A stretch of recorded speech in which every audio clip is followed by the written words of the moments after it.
நான் இன்றைக்கு உங்கள்கிட்ட சொல்கிறது இந்த கர்ம நட்சத்திரங்கள் அப்படிங்கிற அந்த தலைப்பில் ஒரு 5 நிமிடங்களுக்குள்ளே உங்களுக்கு என்னுடைய கருத்துக்களை பதிய வைக்க ஆசைப்படுறேன். இந்த கர்ம நட்சத்திரங்கள் எதனால் வருதுன்னு சொன்னால், ஒவ்வொருத்தரும் நாம் இங்கே பிறவி எடுத்திருக்கிறோம்னு சொன்னால் விதிப்படி தான். அவரவர் தமக்கூற்ற ஆயுசும் தொழிலும் பொன்னும் இவர்களின் வித்தை செல்வம் எழில் மரணங்கள் 7 தவமுடைய பிரம்மதேவன் தனது கை தொடங்கும் முன்னர் சிவனுடைய அருளினாலே கற்பத்தில் நிச்சயிப்பான் அப்படிங்குது ஜோதிட சூத்திரம். அப்போ நாம் இங்கே பிறவி எடுத்திருக்கிறோம். நாம் இந்த ஒவ்வொருத்தரும் ஒவ்வொரு துறையில் சாதிக்கிறோம்னு சொன்னால், இது ஏதோ நம்முடைய திறமை திடீர்னு இங்கே வளர்த்துக்கிட்டது அல்ல, நிர்ணயிக்கப்பட்டது. எப்போன்னு சொன்னால், எப்போ நம்முடைய தாயாருடைய வயிற்றில் கருவாக இருக்கிறோமோ அப்போவே நிர்ணயம் செய்யப்பட்டது தான் நம்முடைய வாழ்வியல் சம்பவங்கள் எல்லாம், நம்முடைய திறமைகள் எல்லாம். அப்படிங்கிறது தான் அந்த ஜோதிட சூத்திரத்தினுடைய நுட்பம். இப்போ அந்த மாதிரி ஒருவர் பிறக்கிறாருன்னு சொன்னால், அவர் பூர்வ ஜென்மாவில் இந்த ஜாதகர் எந்த மாதிரி இருந்திருப்பார், என்ன அனுபவங்களை அனுபவித்திருப்பார், அவர் சுபகாரியங்களை செஞ்சிருப்பாரா, புண்ணிய காரியங்களை செஞ்சிருப்பாரா, அல்லது பாவ காரியங்களை செஞ்சிருப்பாரா அப்படிங்கிறது ஆராயிரம் தான் நமக்கு அந்த ஜாதகம்ங்கிறது. ஆரோஸ்கோப் டயக்ராம் தான் அது. அப்போ அந்த வகையில் இந்த கர்ம நட்சத்திரம்னு ஒன்று வருது. 12 ராசி வீடுகள்னு சொன்னால், ஒவ்வொரு ராசி வீட்டிலையும் ஒரு கர்ம நட்சத்திரம் இருக்குது. இப்போ மேச ராசின்னு எடுத்துக்கிட்டோம்னா, மேச ராசியில் அசுவனியை கர்ம நட்சத்திரம் அப்படின்னு சொல்கிறாங்க. இப்போ அந்த அசுவனி கர்ம நட்சத்திரம்னு சொன்னால் எந்த வகையில் அந்த கர்மா ஏற்பட்டிருக்கும் அப்படின்னு சொன்னால், பூர்வ ஜென்மாவில் இந்த ஜாதகருடைய முன்னோர்கள் அந்த தாரங்கள்லாம் 2 கல்யாணம் பண்ணுறாங்க இல்லையா, அந்த மாதிரி அந்த 2 கல்யாணம் பண்ணுறதுனால ஏற்படக்கூடிய பாதிப்புன்னு இருக்குது. தாரதோஷம்னு நம்ம பொதுவாக சொல்லிட்டு போகிறோம்.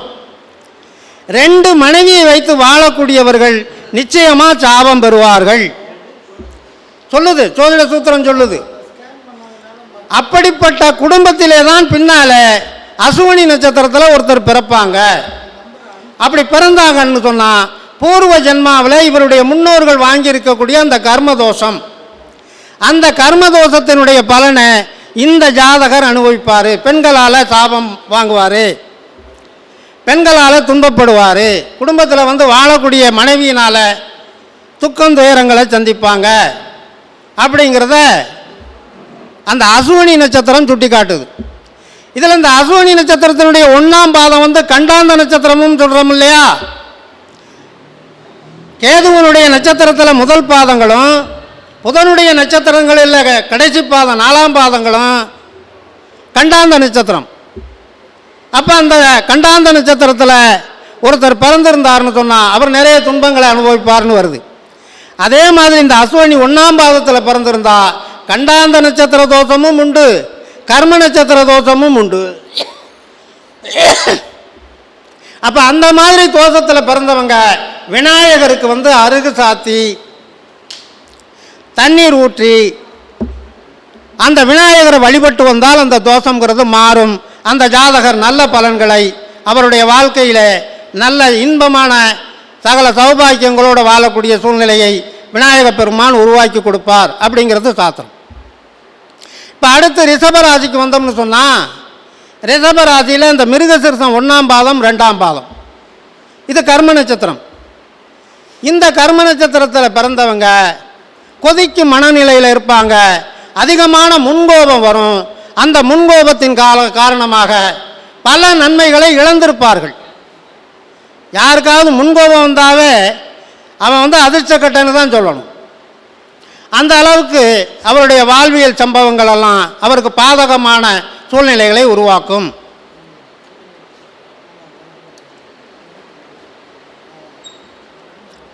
அதே மாதிரி மிதுன ராசியில் பிறந்தவங்க, மிதுன ராசியில் பிறக்கிறவங்களுக்கு அந்த திருவாதிரை நட்சத்திரம்ங்கிறது கண்டாந்த நட்சத்திரம். இங்கே நான் சொல்கிறது ராசின்னு சொல்கிறது ராசிக்கு மட்டுமல்ல, சந்திரன் நிற்கிற ராசி மட்டுமல்ல, லக்ன புள்ளிகள் கூட அந்த கர்ம நட்சத்திரத்தில் உட்காரக்கூடாது. அப்படி கர்ம நட்சத்திரத்தில் உட்கார்ந்தா அது எதனுடைய பாதிப்புன்னு சொன்னால், இவருடைய பூர்வ ஜென்மா அல்லது இவருடைய முன்னோர்கள் அந்த துர்மரணம், அதாவது கொடுமைப்படுத்துறது, குடும்பத்துக்கு வந்த பெண்களை கொடுமைப்படுத்தி அவங்கள சாகிற அளவுக்கு கொண்டுகிட்டு போகிறது, அந்த மாதிரி கொண்டுகிட்டு போகிறதுனால ஏற்படக்கூடிய சாபதோஷம் பாவதோஷம் தான் அந்த குடும்பத்தில் திருவாதிரை நட்சத்திரத்தில் பிறப்பாங்க. அல்லது திருவாதிரை இது லக்னம் மிதுன லக்னமாக இருந்தால் அந்த திருவாதிரை நட்சத்திரத்தில் அந்த லக்ன புள்ளி விழுகும். இப்போ இவங்களும் சிவபெருமானை வழிபடலாம் ஒன்று. அடுத்து பாம்புக்கு பால் ஊற்றி வழிபடுவது, அந்த மிதுன ராசியில் திருவாதிரை நட்சத்திர அந்த கர்ம நட்சத்திரத்தினுடைய பாதிப்பு உள்ளவர்களுக்கு விடுதலை கிடைக்கும். அதே மாதிரி கடகம்னு எடுத்துக்கிட்டோம்னா ஆயில்யம்ங்கிறது கர்ம நட்சத்திரம். இப்போ இந்த ஆயில்யம் நட்சத்திரத்தில் பிறக்கிறவங்களும் பெற்ற தாயினால் விரக்தி அடைவாங்க, தாய் வழி சொத்துக்கள்னால பிரச்சனைகளை அனுபவிப்பாங்க. அதே மாதிரி சிம்மத்துக்கு வந்தோம்னு சொன்னால் பூர நட்சத்திரம் கர்ம நட்சத்திரம். அப்போ அந்த பூர நட்சத்திரத்தில் பிறக்கிறவங்க அவங்களுக்கு நிலங்கள் சொத்து சுகங்கள் எல்லாம் அவருக்கு சுகப்படாது. அதே மாதிரி கன்னின்னு எடுத்துக்கிட்டோம்னா ஹஸ்தம்ங்கிற நட்சத்திரம் கர்ம நட்சத்திரம்னு சொல்லியிருக்காங்க. அது மிகுந்த பாதிப்பை, பெண்களுக்கு அதிகமான பாதிப்பை கொடுக்கும். அந்த கன்னி ராசியில் அந்த ஹஸ்த நட்சத்திரத்தில் சந்திரனும் இருக்கக்கூடாது, குருவும் இருக்கக்கூடாது. இது ரெண்டுமே இருந்தால் மிகுந்த தெய்வ குற்றம் ஏற்படும்.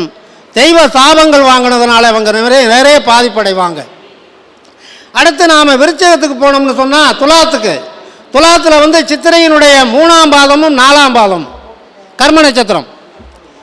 அப்போ அந்த நட்சத்திரத்தில் பிறக்கக்கூடியவர்கள் அல்லது துலா லக்னத்தில் அந்த நட்சத்திர சாரம் பெற்ற துலா லக்ன புள்ளி அமைந்தாலும் கூட அவர்கள் மிகுந்த துன்பங்களையும் துயரங்களையும் அனுபவிக்கிறார்கள்.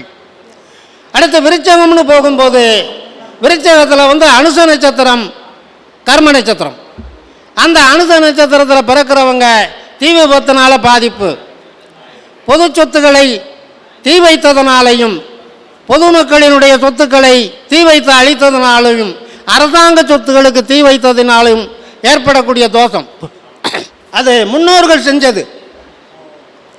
ஒருத்தர் அனுச நட்சத்திரத்தில் பிறக்கிறாருன்னு சொன்னால் அவங்களுடைய பூர்வ ஜென்மத்தில் அவங்களுடைய முன்னோர்கள் அந்த மாதிரி பொது சொத்தை சேதம் பண்ணியிருப்பாங்க, தீ வச்சிருப்பாங்க, அரசாங்க சொத்துக்களை தீ வச்சிருப்பாங்க. அதனால் ஏற்படக்கூடிய தோஷம் அது.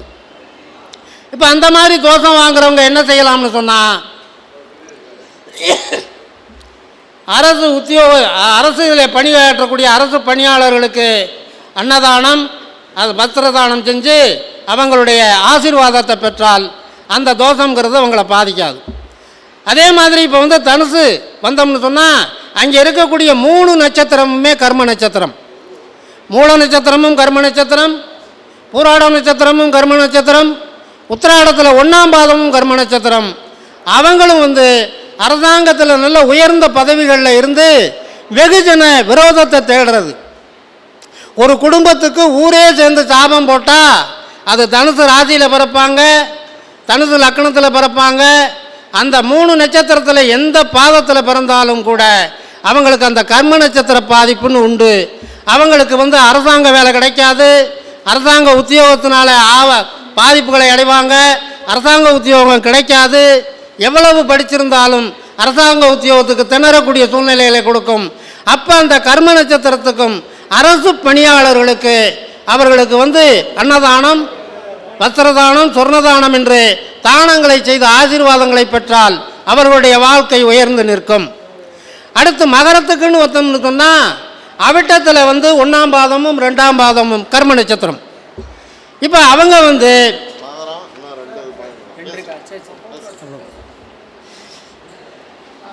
அவங்களுக்கு அந்த கர்ம நட்சத்திர பாதிப்பு உண்டு. அதே மாதிரி கும்பத்துக்கு வந்தால் புரட்டாதி 1ஆம் பாதம், 2ஆம் பாதம், 3ஆம் பாதம் இந்த நட்சத்திர பாதங்கள் கர்ம நட்சத்திர பாதங்கள். அந்த நட்சத்திர பாதங்களிலே லக்னம் விழுந்தாலும் அல்லது சந்திரன் இருந்தாலும் அல்லது வேறு எந்த ஒரு கிரகம் இருந்தாலும் அந்த கிரகங்களினுடைய தசா புத்தி அந்தரம் இந்த காலங்களிலே அந்த ஜாதகர் மிகுந்த துன்பத்தை அடைவார்கள். அதற்கான பரிகாரம் குலதெய்வ வழிபாட்டை மேற்கொள்ள வேண்டும். அடுத்தது மீனத்துக்குன்னு வந்தோம்னு சொன்னால் உத்திரட்டாதி நட்சத்திரம் கர்ம நட்சத்திரம். அந்த உத்திரட்டாதி நட்சத்திரத்தில் பிறந்தவர்களுக்கு கல்வி தடைப்படும், உத்தியோகம் கிடைக்காது. அந்த நட்சத்திர புள்ளியிலே எந்த கிரகம் நிற்கிறதோ அந்த கிரகத்தினுடைய காரகத்துவம் பாதகமாக நடக்கும். இதற்கெல்லாம் சரியான விமோசனம் தேட வேண்டும் என்று சொன்னால் இறை வழிபாடு மட்டுமல்ல, குலதெய்வ வழிபாடு மிக மிக முக்கியம். அந்த மாதிரி குலதெய்வ வழிபாட்டிலே அந்த ஜாதகர்கள் தீவிரமாக கடைப்பிடித்து இறை நம்பிக்கை, இறை வழிபாடு, இறை அச்சம் என்கிற தத்துவத்தோடு வாழ்ந்தார்களானால் அவர்கள் வாழ்க்கை சிறக்கும் என்று சொல்லி எனக்கு இது நேரம் கிடைத்த வாய்ப்புக்கு நன்றியை சொல்லி இந்த அழைவோடு நிறைவு செய்கிறேன். நன்றி, வணக்கம்.